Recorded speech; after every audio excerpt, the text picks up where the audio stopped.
So what changes when we start talking about Sartre, right? We're going to cover him next week, right? But the very first thing is, of course, Sartre being an atheist existentialist. He does not believe in God or a God. He believes only in the responsibility of people, right? People are still responsible. And when we get to Sartre, we're going to find out that his explanation of existence itself is a little bit different, right?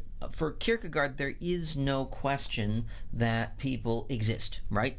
The question, of course, is who judges, right? Who gets to judge people? And for Kierkegaard, as a Christian existentialist, the answer is going to, of course, be that God gets to judge, right? God judges and is the ultimate, authority. And does this mean that we do not still have responsibility for ourselves? No, of course we do. For Kierkegaard, right, we are... the question of sin, on the other hand, is a little bit different, right? The question about if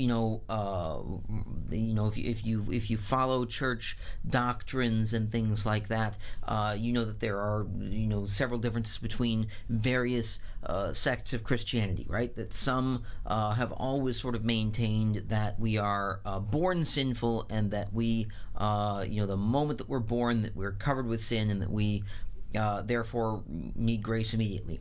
Others that are less certain, right? That say that you're born innocent, and that once you achieve a certain level of independence and can start acting for yourself, then you begin to take on sin, because inevitably we're going to be tempted and we're going to do things that we shouldn't be doing.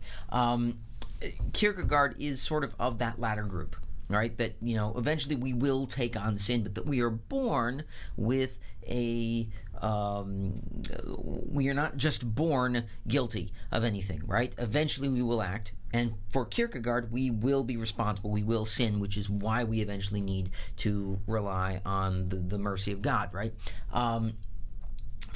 For Sartre, of course, no God means, the concept of sin is sort of moot. And the only thing that we can do, according to Sartre, is we have to be responsible, right? And so when we talk about Sartre, that's when we're going to start talking about this idea of judgment and responsibility, and the fact that we, can only be responsible for ourselves, right? We cannot pass our bad decisions on to other people. For Kierkegaard, it is kind of the same thing, right? We can't pass our bad decisions on to other people. We can't pass it on even, right, to the devil, because, right, temptation is something that we respond to, right?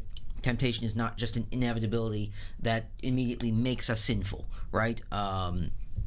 But it does mean that when we act upon our desires that do become sinful, that we are therefore, then we've sinned. What does this have to do with existentialism? In general, for our purposes, very little, right? What we are going to be focusing on mainly is that 20th century Sartre and, even to some extent Camus idea of atheist existentialism, that we are responsible for ourselves, and that we are free, right? We are free to decide what we want, right? That we are not held captive by anything, and that this is both a great thing and a terrible thing, right?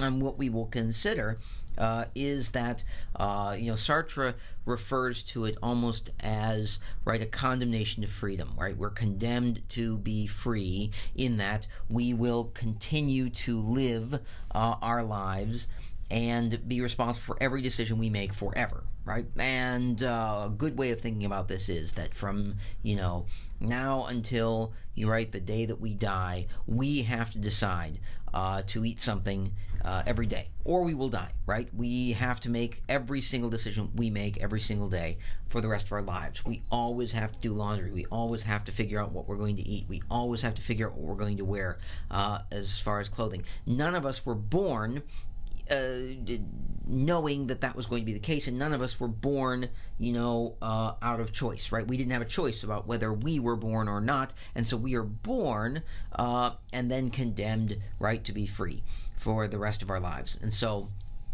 when we talk about existentialism, especially in the upcoming weeks, that is one of the main focuses of what we're going to be talking about. So, with the next video, it may be a little bit longer, but we're going to talk specifically about Kierkegaard and about the PDF that was assigned and that we have read. So, I will see you there.